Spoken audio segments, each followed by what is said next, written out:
قصة الشاب هيثم وبنت خالته نجوى. القصة طويلة شوية وأنا بختصرها لكم، اللي هي اللي أتغنى بها الفنان محمد النصر، من هنا له التحية. القصة هيثم ده عنده بنت خالته اسمها نجوى، وحبها حب صادق، يعني حب عفيف، وهي برضه كمان حبته.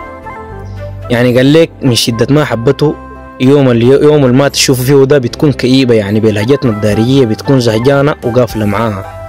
هو برضه كذلك، وهو وضعه المادي شوية كان تعبان، يعني ظروفه كانت ضاغطة عليه، وبرضه ما تخلى عنها، متمسك بيها. والمين بعد أموره زبطت، وقال أول ما يفتح الموضوع ده يفتحه لأمه. يعني هو في كل الأحوال قال لك كان بيحترم شيب أمه، يعني بيحترم أمه. وهو قاعد في السرير كده وجات أمه داخلة، وقام فتح لها الموضوع. قال لك وقعت الكلمة الرهيبة، قال لها نجوى دايرة في حياتي وتكون لي من اليوم خطيبة.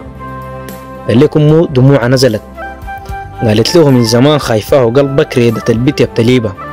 قال لك البيت دي جميلة جمال خيالي، يعني الكمال لله وحده، لكن قال لك مكملة في الجمال، طيبة واخلاق ميم. قال لك جميلة بس مرة واحدة. قال لها كيف؟ قالت له خالتك انت رضيع حليبة، وفي الشارع تبقى لك اختك وما بتكون لاختك خطيبة. يعني نجوى دي رضعت معاه، رضع مع خالته دي مع نجوى في ثدي واحد، يعني ما بتكون له زوجة. حب سنين ضاع ساي، يا حسرة يا أخ.